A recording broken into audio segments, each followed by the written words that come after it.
may extra budget lang din naman para bumiyahe.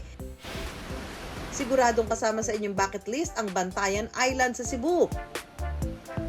Kilala ang Bantayan Island sa white sand beaches. Pero wait, there's more! Hindi lang pagtatampisaw sa dagat ang dinarayo rito.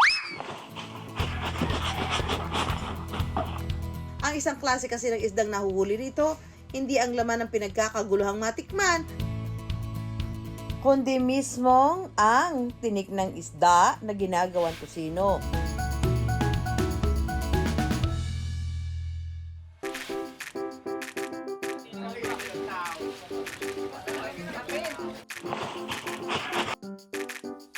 Dahil malambot at maliliit, ang isdang subagyo lang daw ang ginagawang tusinong tinik.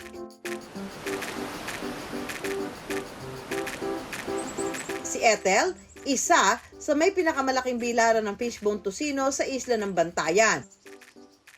Natutunan po namin ang paggawa ng fishbone. Yung kapatid ko po na isa nagtatrabaho dati sa Hapunisa. Yung business niya po yung paggawa nitong fishbone sa fish tusino. Nung nagsara na yung kumpanya na pagtrabaho ng ate ko, kami na yung gumagawa dito na sa kaming buong pamilya. Girl power raw sa paggawa ng fishbone tusino. Mga kababaihan kasi ang nakatoka rito. Putulan muna natin ang ulo at saka buntot yung subagyo. Saka masinsinang babalatan. Mahalaga rin siyempre hindi masira o mabali ang tinik na gagawing tusino. Dahil mano-mano ang iba sa kanila, tinatalian ng goma ang mga daliri para di masugatan ng tinik. Sunod ay marahan nilang ihihiwalay ang tinik sa laman ng subagyo. Ito yung tinik at saka ito yung laman. Pinaghiwalay na sila. Maingat na hugasan ng tinik sa katitimplahan ng pampalasang asin at asukal. Ang laman ng isda, ginagawa naman daing na tusino. Ngawit man ang likod at mga kamay, ang ating mga reyna ng bilaran, all smiles pa rin.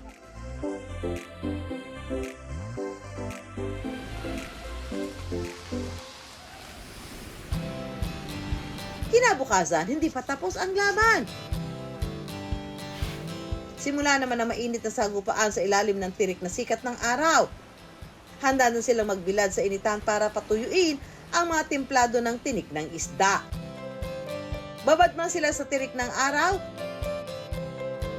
masinsin pa rin inihahanay sa bilaran ang mga tinik ng isda.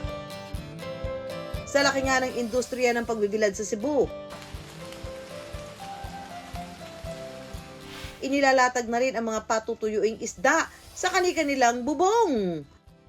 Magbilad kami, umpisa kami alas 6 ng umaga hanggang alas 12 ng tanghali.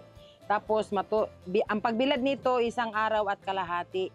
Minsan madami kaming binibilad, minsan konti kasi depende sa huli.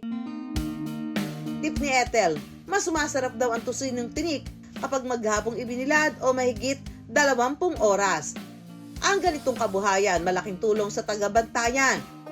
Pinupunan nito ang kawalan ng hanap buhay ng kababaihan. Bago lumubog ang araw, isa-isang hahanguin sa bilaran ng mga isda, diretso benta.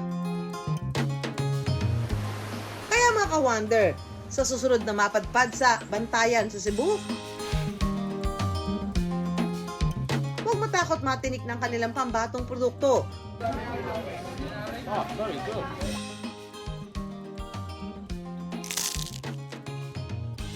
Dahil sure daw na hindi masusugatan sa tinik ng isdang subagyo. At garantisado ang sarap ng kanilang espesyal na tusino made of love under the sun.